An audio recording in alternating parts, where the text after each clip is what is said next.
Hi everyone, thank you for coming to my Vulnerably Badass YouTube channel.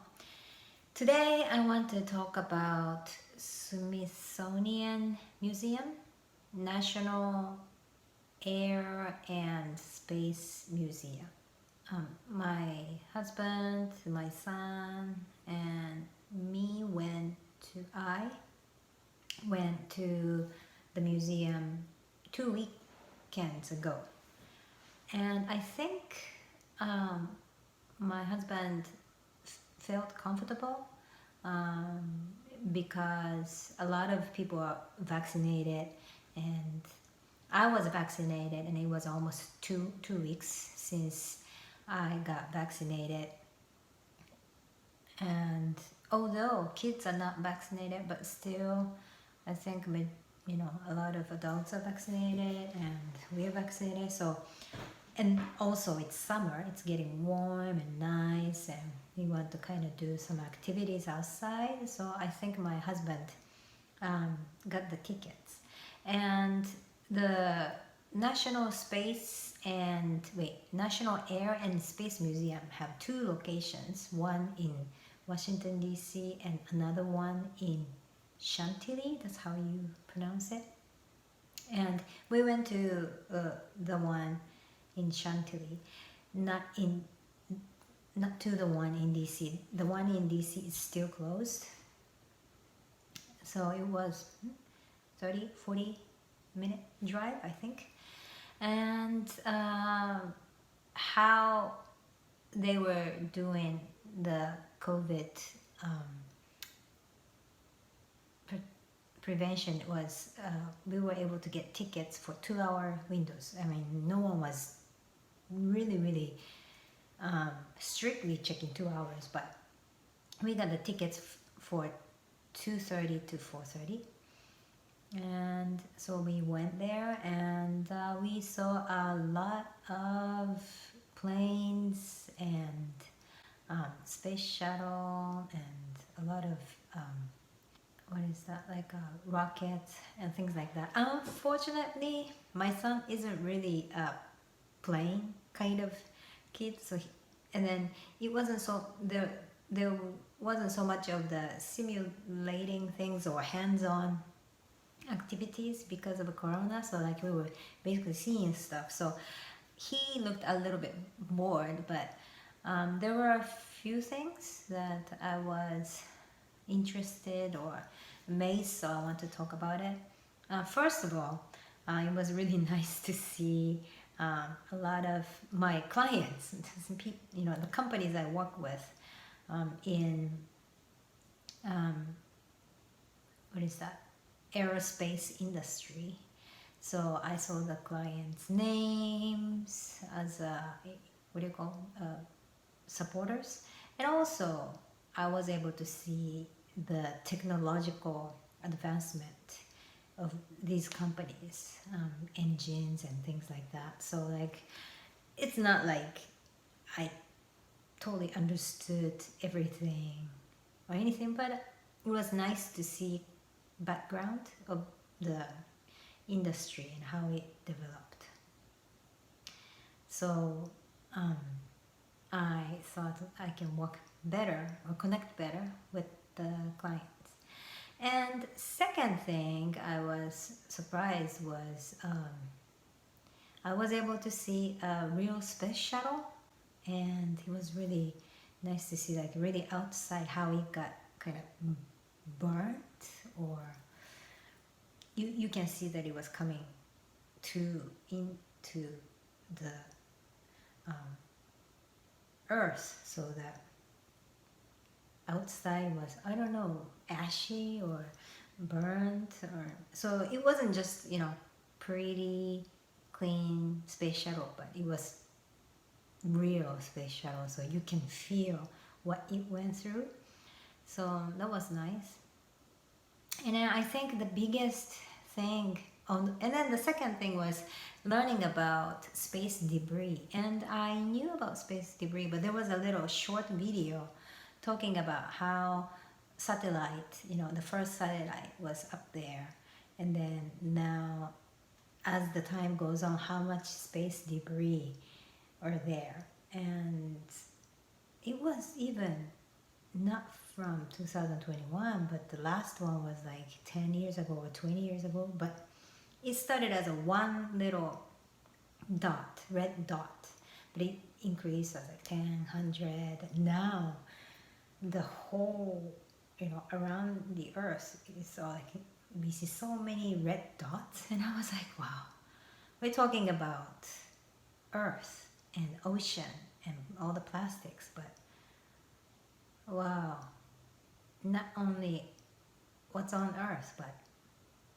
in the space, around space, we are so responsible for all these trash around it. And I couldn't believe how bad, how so many. So like, I was like, oh, at least I need to do what I can do on earth to reduce trash.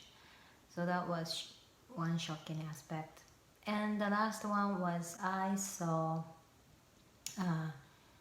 Enola Gay, the B-29 airplane. And I was like, oh, I knew, because I'm from Hiroshima. And since very little, from elementary school, we were taught the story of atomic bomb. And, on August 6th, everything was nice day, and everybody was getting ready to go to school, or started moving, and then B-29 comes and drops the bomb. So I knew B-29, and then later I learned the name Enola Gay. And of course I went to the museum in Hiroshima, so I saw the little, what do you call, the fake plane and stuff. But when I actually went there and saw it, I was like, is this really it? Like, it's the real stuff?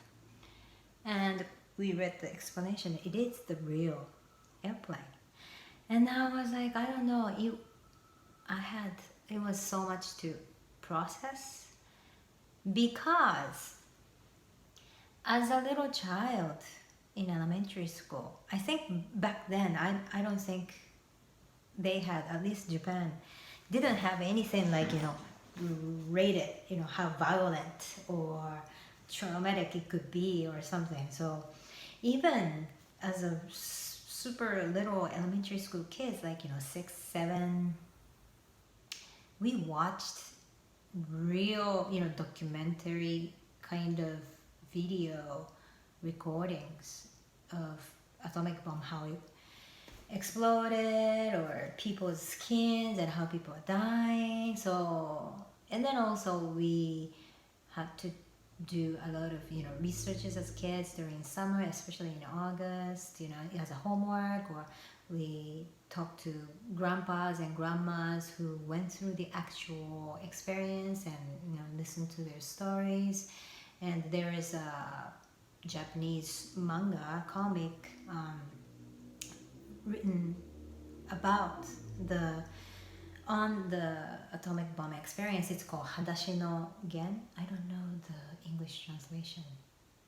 Barefoot Gen. And then that cartoon is really, like, not cute, but more like a realistic, scary kind of looking characters, or like drawings.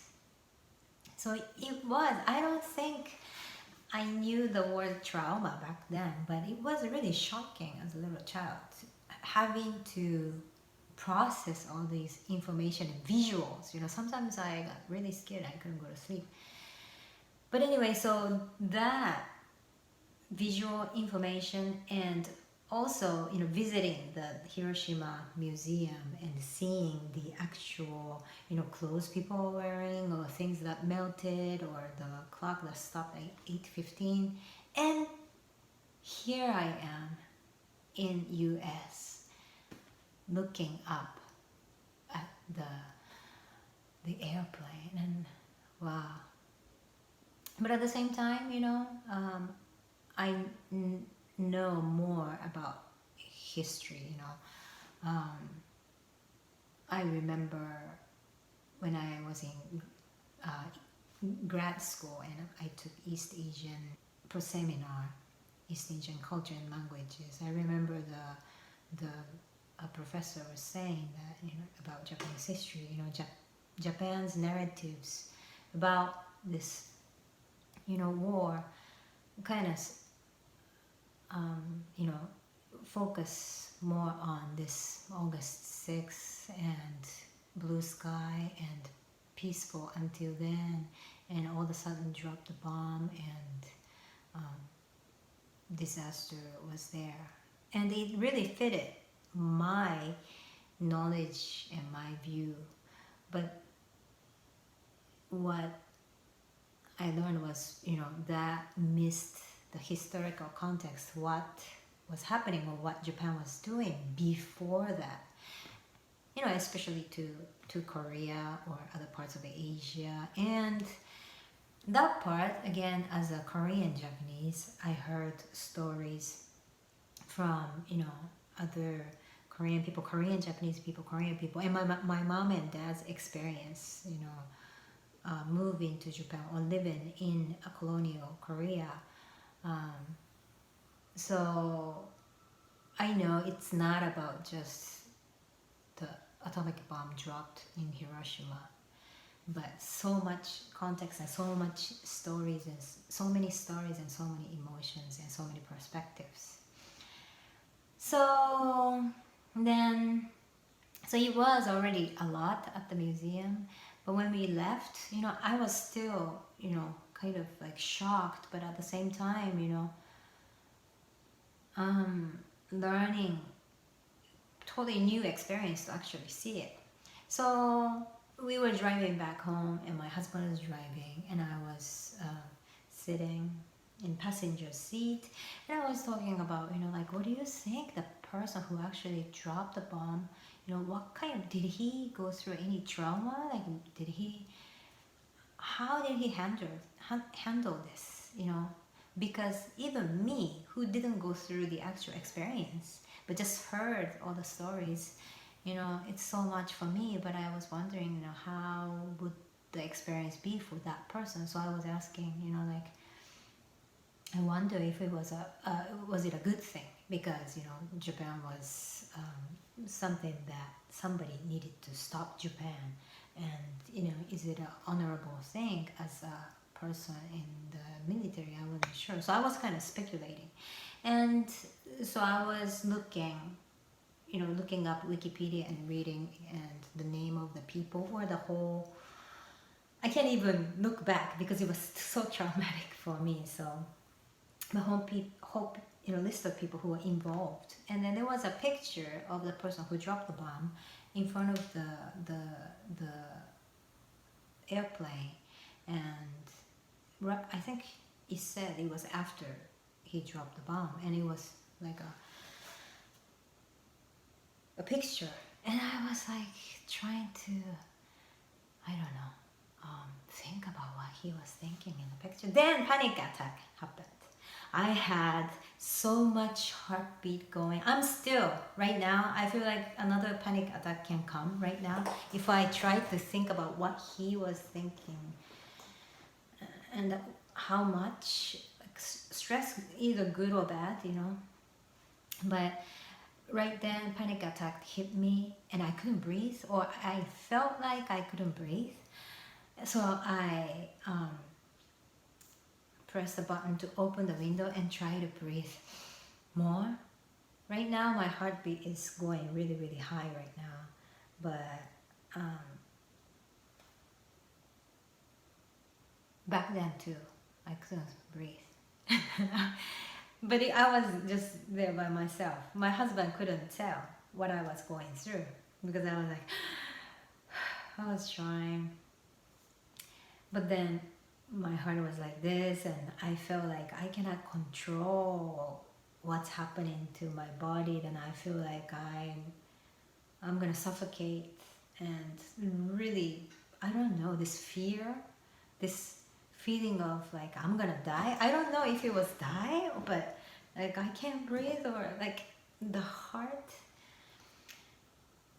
it was a terrible feeling. So I think I assume it happened because I was trying to imagine how that person felt, or all the feelings from maybe, I don't know, US side, or Hiroshima stories and Koreans during that period, you know, many stories, or grandma's stories, you know, from the neighborhood, who said, you know, she was sitting next to window, so the window glass shattered, and it, you know, she had the shattered glass anyway on her body.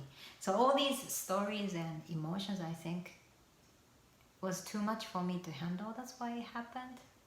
That's my analysis. But I kept telling myself, it's okay, it's okay. Like, it seems like a panic attack, but breathe, and I was trying, breathe, and then I even held my husband arm and said, I'm okay.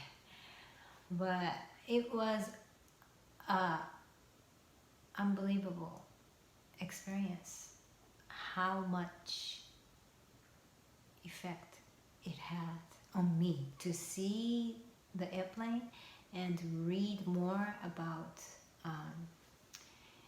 it on Wikipedia, and seeing the picture, you know, after the bomb was dropped, you know, seeing the picture of the person, and all these memories that I had. Probably this scary feeling that I had when I visited the Hiroshima museum, and also, you know, scary feeling I felt from watching the videos, you know, people melting and, you know, looking for help or things like that. Anyway, still it's too much, and I don't know.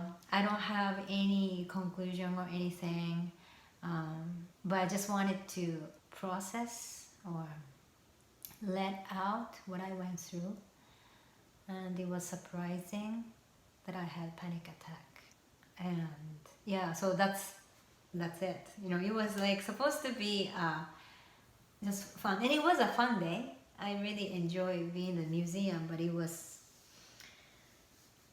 unbelievable this happened to me. So I feel the kind of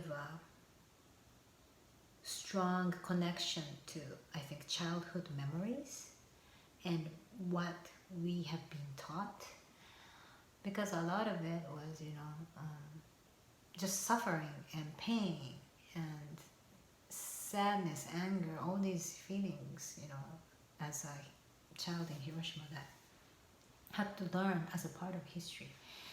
So, and in my case, it's not just Hiroshima, but the Korean part too, you know, all this, again, sadness and anger and a lot of emotions towards Japanese and what happened, or even Koreans in Hiroshima, you know, how they were discriminated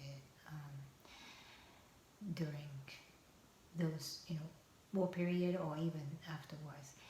So yeah, sorry again, no conclusion. It's just sharing how complex it is and how body and childhood memories and feelings are connected. And yeah, I was surprised to really experience it very intensely, and I am still feeling that right now. So maybe that's one of the reasons, like, I don't really make sense what I'm talking about. But I hope that by listening to this YouTube channel that doesn't have any conclusion, I hope maybe you can see one perspective or one person's experience. So thank you so much for coming to my YouTube channel. And my question is, like, what kind of childhood experience still kind of triggers you certain feelings or physiological response? I'm interested in hearing about that. Thank you so much. See you next time.